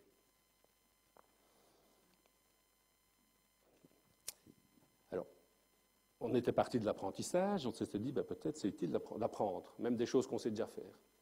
On va retrouver une petite linotte à bec jaune. Si vous voulez les voir, il faut aller en hiver sur la côte, côté de Dunkerque, là, par là, les Caps, etc. Là, vous en aurez en hiver. Donc, c'est une petite linotte très, très, très sympathique qui a été étudiée par un chercheur suédois, si ma mémoire est bonne. Et qu'est-ce qu'il a observé? C'est que quand vous regardiez les couples de linotte à bec jaune, vous aperceviez, ici on n'est pas chez les chants, on est chez les cris, que le mâle et la femelle ont le même cri. Vous voyez, chaque fois par deux. Bon, on le sait bien parce qu'on les a bagués, évidemment. On les a marqués, on les a observés sur les zones de nidification. Et on s'aperçoit de quoi? Une femelle, elle a déjà son cri. Donc, à sa naissance, elle a son cri de petite linotte à bec jaune. Et pendant la parade, pendant la formation du couple, eh bien, la femelle va apprendre, non plus seulement à reconnaître le cri de son mâle, mais elle va apprendre à produire le cri de son mâle. Et c'est comme ça qu'on a ces petits couples de linottes à bec jaune qui ont les mêmes cris, ce qui leur permet parfois bon, pas tellement dans nos régions, hein, mais quand vous allez plus au nord, Danemark, etc., vous avez des grandes bandes de plusieurs centaines de petites linottes à bec jaune. Eh bien, mâles et femelles, comme ça, peuvent toujours se suivre, savoir où est leur partenaire. Ah, tiens, on le reconnaît, celui-là. Vous vous souvenez, notre petit brin des roseaux commence toujours ses phrases par la même note? Tip, tip, tip, tilit, hein, d'accord? Eh bien, les phrases, la note qui commence chacune de ces phrases, c'est sa note à lui. C'est un marqueur individuel. Quand vous écoutez chanter les bruyants de roseaux, vous pouvez dire « Ah, ça c'est Jules, Alfred, ah, ça c'est Xavier, il n'était pas là l'année dernière, etc. » Donc, vous savez reconnaître chaque individu grâce à ces marqueurs vocaux. Et si vous prenez, donc ici, c'est une série d'un individu. Si vous prenez des phrases de différents individus, eh bien, vous voyez, elles commencent toujours par des notes différentes, parfois légèrement semblables, mais vous pouvez montrer qu'elles sont différentes et qu'on peut les reconnaître, enfin, en tout cas que les mâles les reconnaissent comme différentes. Et donc ça, c'est un détail, une information qu'on peut mettre, il y a toute une série d'espèces d'oiseaux donc, qui ont mis cette information, je suis un bruyant des roseaux et je m'appelle Alfred. Et l'autre dit, je suis un bruyant des roseaux et je m'appelle Jules. Et le troisième, je suis un bruyant des roseaux et je m'appelle Xavier. Donc ça, vous voyez, pour ça, il faut des champs de plus en plus complexes pour pouvoir mettre de plus en plus d'informations. Alors, il faut faire extrêmement attention, et des études sur ces pétrels l'ont montré. Ce n'est pas parce que des oiseaux produisent des chants ou des cris, chacun le sien, qu'ils sont capables de se reconnaître. Ce n'est pas parce qu'ils font ça que l'information est disponible, que dans le système social de l'oiseau, on va s'en servir. Alors, chez ces puffins ici, eh bien, mâles et femelles produisent des sons individualisés qui leur permettent de se reconnaître entre eux. Donc ça marche, ça va bien, ils se reconnaissent. Mais dans le trou derrière, là, c'est un terrier, et dans le fond du trou, il y a les jeunes.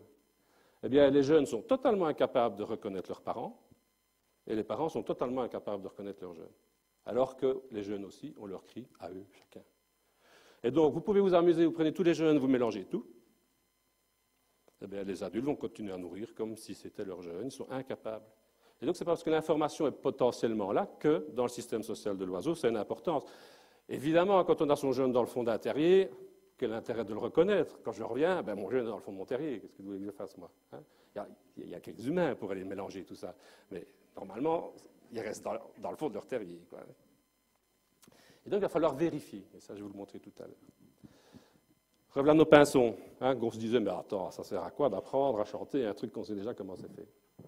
Eh bien, nos pinsons, ils vont rajouter un élément dans leur chant. Vous avez déjà entendu un chant de pinson? Allez, un chant de pinson. Je dois... Hop là, je me trompe de bouton.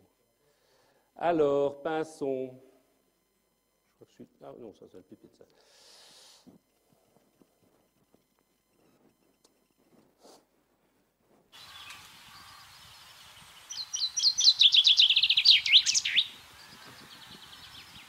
J'ai entendu ça, je crois qu'il y en a dans le parc là à côté. Petite ritournelle, petite phrase. Et alors, si vous écoutez bien, c'est fait comme un chant de pinson. Un chant de pinson, c'est deux crocodiles. Hein. compte les crocodiles pour voir combien de temps ça dure. Oui, 2 secondes. Toujours, petite ritourneuse de 2 secondes et demie. Si vous écoutez bien, et vous allez écouter bien, je vais vous le repasser, il y a une première partie dans le chant. Et la première partie du chant, c'est des groupes de notes rapidement répétées. N'importe quoi. Mais des groupes de petites notes rapidement répétées. Et puis il y a une finale. N'importe quoi, aussi. Écoutez bien.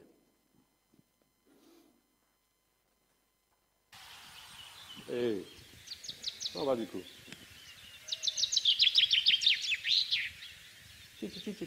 Rigide. Ah, il n'a pas fait la finale.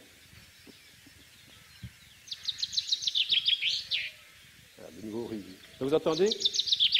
8. Donc, première partie des groupes de notes rapidement répétés, et puis une figure finale. Ce que vous allez voir ici, ce sont des pinsons belges, je m'en excuse.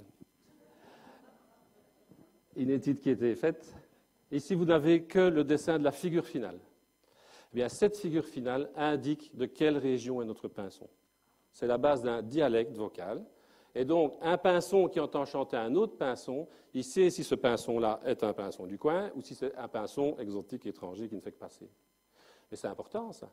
Parce que si on a le même chant et qu'on niche au même endroit quand on est pinson, eh bien, si j'entends un autre qui se rapproche là, qui vient chercher moi et qui chante comme moi, ça veut dire que c'est un oiseau local, ça veut dire que c'est un oiseau qui va nicher ici dans le coin, et c'est peut-être un oiseau qui va prendre ma place, et c'est sûrement un oiseau que je vais devoir évacuer parce que je veux rester chez moi.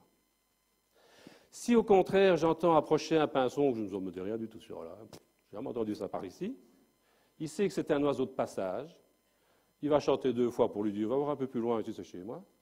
Et comme ça, cette capacité de reconnaître si l'individu qu'on est en train d'entendre est un individu local ou exotique, eh bien, ça permet à l'oiseau de vraiment bien gérer son comportement agressif, le temps qu'il va passer dans les interactions agressives, etc., etc., et donc économiser de l'énergie. Vous savez, l'énergie, bon, c'est important. Et donc voilà, vous savez, en Belgique, il y a une espèce vers le milieu, là, comme ça, une espèce de frontière dite linguistique. Je crois que même à Paris, on a entendu parler de ça. Eh bien, nos pinsons sont assez sensibles aussi à la frontière linguistique, et on a pu montrer que ceux du nord du pays n'étaient pas tout à fait les mêmes que ceux du sud du pays.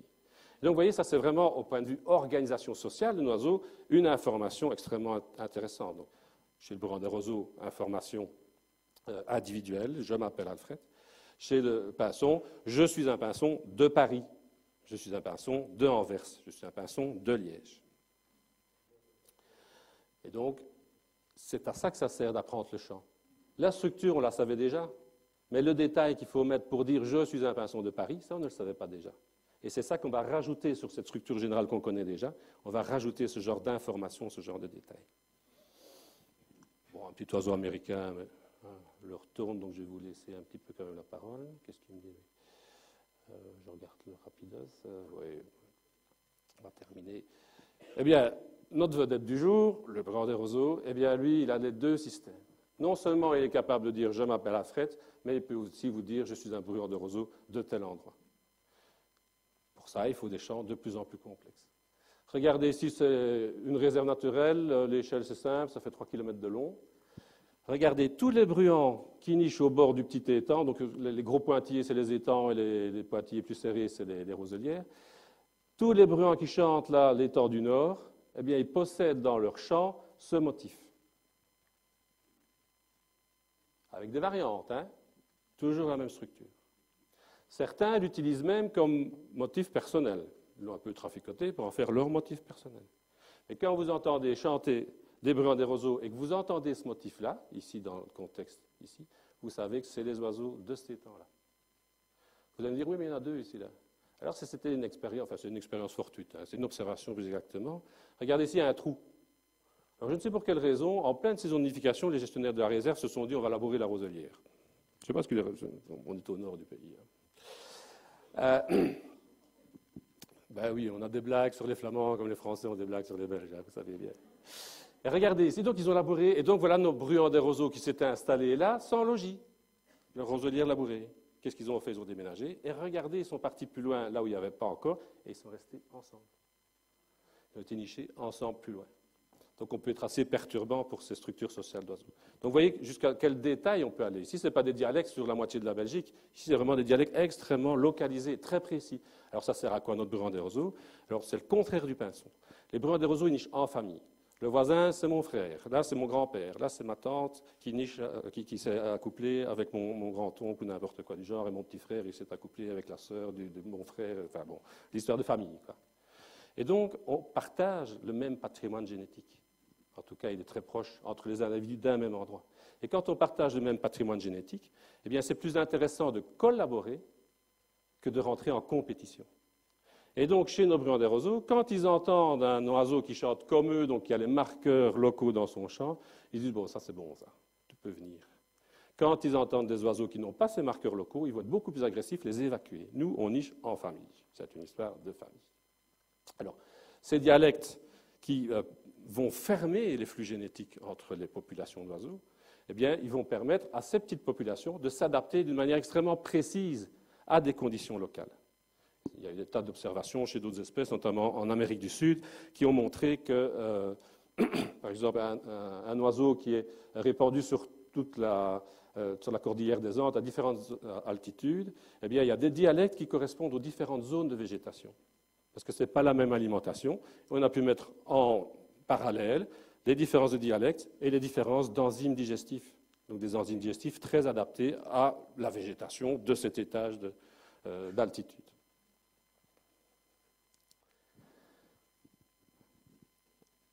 Allez, encore un peu d'exotisme, hein, ça nous réchauffera. Moi, je pense qu'il ferait froid, mais il fait un peu chaud à Paris aujourd'hui.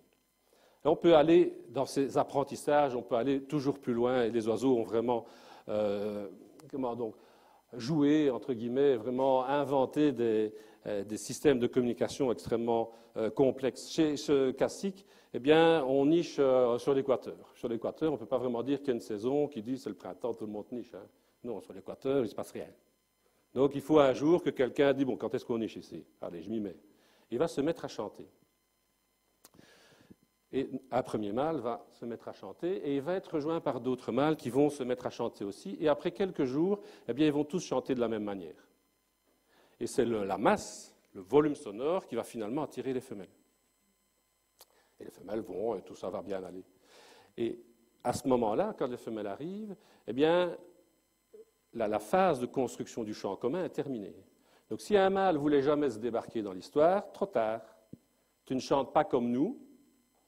Eh bien, tu vas te trouver un arbre sympathique plus loin et tu te mets à chanter tout seul dans ton coin, tu vas attirer d'autres mâles autour de toi. Vous allez vous faire votre mot de passe, c'est vraiment un mot de passe hein, pour une petite communauté. Vous allez vous faire votre mot de passe, attirer les femelles et vous débrouiller comme ça.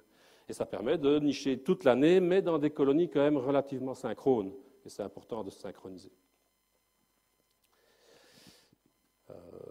Oui, je parle de synchronisation ici, mais enfin bon, allez, je répondrai à des questions. Et alors, toujours notre vedette du jour, notre petit burin des roseaux, il fait ça aussi. Il se synchronise aussi. C'est important parce que le burin des roseaux, il a le même système territorial que le merle. Vous avez déjà vu en pleine saison de reproduction, vous avez deux merles mâles sur la pelouse qui cherchent des vers de terre ensemble sans se disputer. Vous dites, tiens, c'est bizarre, ça, ils sont en train de nicher, normalement ils sont territoriaux. Mais non, chez le merle, le territoire, ce qui est défendu, ce qui est important à défendre, c'est l'emplacement du nid et les environs proches. Mais la prairie avec les vaches, les vers de terre, 800 kg à l'hectare. Hein. On ne va pas se disputer par un ver de terre non plus. Hein. Bon. Et donc, les zones de nourrissage vont être communes. Tout le monde peut y aller. Mais mon buisson, tu ne t'approches pas de mon buisson. Hein. Ça, c'est mon nid, c'est ma femelle. Ça, on ne s'approche pas. Eh bien, chez le burin des roseaux, c'est pareil. Le buisson avec le nid, les emplacements de parade sont défendus. Ça, c'est le territoire, c'est tout petit, hein, c'est quelques mètres carrés. Et les zones de nourrissage sont communes. Ce sont les bords d'étangs avec de la boue et des petites bêtes qui grouillent dedans et délicieuses. Et donc, en période de nourrissage, par exemple, eh bien, les bruyants des roseaux vont tous aller au bord de ces étangs, et pour aller au bord de l'étang, ils vont peut-être devoir traverser le territoire d'autres oiseaux, d'autres bruyants des roseaux. Alors, s'ils n'ont pas trouvé un truc sympa, ils vont passer leur vie à se disputer, et ça ne va pas bien. Et donc, une fois que les jeunes ont éclos, eh bien, nos bruyants des roseaux, ils arrêtent d'être vraiment territoriaux, d'ailleurs, ils chantent très très peu, et les repasses de chant ne les dérangent absolument pas du tout. Ils vont être très très tolérants. Mais pour que ça se passe bien, il faut qu'ils soient bien synchronisés. Il faut qu'ils fassent tous la même chose. S'il y en a un qui est en train de courtiser pendant que l'autre passe au-dessus de chez lui pour nourrir ses jeunes, là, vous pensez bien que ça va être margaille, quoi. Ça ne va pas bien. On dit margaille en français? Non, on ne dit pas ça. Micmac, ça va être bazar. Ça ne va pas bien être organisé. Mais s'ils sont tous bien synchronisés à faire tout le monde, on drague tous ensemble, on s'accoupe tous ensemble, on court tous ensemble et on élève les jeunes tous ensemble, à ce moment-là, ça peut fonctionner. Eh bien, on va se synchroniser grâce à la structure du chant. Regardez ici, cette structure du chant. Vous avez entendu un chant de Brun des Roseaux, petite ritournelle. Petite ritournelle, d'une ou 2 secondes aussi, vous allez voir, ça va changer, avec un espace de silence, 10-15 secondes. Regardez ici, donc c'est le temps qui passe, 30 secondes. D'accord? Les blocs, c'est les moments, c'est ces petites ritournelles, c'est le moment où le bruit en chante. Et quand il n'y a pas de bloc, ben, c'est les silences entre les phrases. Eh bien, on s'aperçoit que chez le Brun des Roseaux, les silences ont autant d'importance que quand l'oiseau chante. Pourquoi? Tout au début, installation sur le territoire. Le chant est très simple. Le chant, c'est quasiment la répétition par petits bouts comme ça de la note individuelle. Il dit juste, je suis un Brun des Roseaux, je m'appelle Alfred, je suis chez moi. Point. À ce moment-là de l'année, on est au mois de mars, les mâles sont entre eux. Chez beaucoup d'espèces migratrices, les mâles reviennent d'abord et puis les femelles suivent dans la semaine. Faites vos histoires et on verra bien, quoi. Et donc, en A, les mâles sont entre eux, et donc la seule information utile, c'est je suis un Brun des Roseaux, je suis chez moi, et je m'appelle un tel. Les femelles arrivent. Regardez que les chants deviennent plus longs. Ça, c'est le petit mâle qu'on a entendu chanter tout à l'heure. Les petites ritournelles un petit peu plus complexes, les silences beaucoup plus brefs. Vous voyez, la structure temporelle, le rythme du chant qui change. En C, c'est le moment où les femelles sont fertiles, où les accouplements ont lieu. Regardez, là, le chant est quasiment continu. Et en fait, c'est parce qu'on a simplement réduit à rien les silences entre les phrases, parce que régulièrement, vous allez voir apparaître la note individuelle, donc qui marque le début d'une phrase. Donc c'est toujours la même structure, mais il n'y a plus de silence entre les phrases. Et puis les accouplements sont terminés. Incubation et nourrissage, on retrouve un chant beaucoup plus simple, un peu comme en B, mais encore avec une structure beaucoup plus simple. Donc vous voyez que ce chant qui change au fil de la saison de reproduction va permettre à nos oiseaux de se synchroniser, de faire les mêmes choses en même temps, et ainsi de permettre de bien s'organiser au niveau social. Alors je vous l'ai dit, ce n'est pas parce que nous, humains, on observe des variations de quoi que ce soit que les oiseaux vont s'en servir. Et donc il y a aussi toute une série de tests que j'avais fait à l'époque pour vérifier qu'un oiseau est bien capable de reconnaître son voisin. Ils sont capables de reconnaître son voisin. Qu'un oiseau est bien capable de reconnaître un individu qui a les marqueurs locaux. Ils sont capables de reconnaître les individus qui ont les marqueurs locaux. Et est-ce qu'un oiseau va réagir différemment à des chants ralentis ou accélérés? Eh bien, les oiseaux vont faire la différence en fonction de ce qu'ils sont en train de faire. Ils vont faire la différence entre ces différents chants. Bon, je peux expliquer si ça vous intéresse, mais on va plutôt arrêter ici pour cette fois-ci et vous donner la parole, évidemment, pour que je puisse quand même raconter un peu des choses qui vous intéressent plus particulièrement. Voilà, je vous remercie pour votre intervention.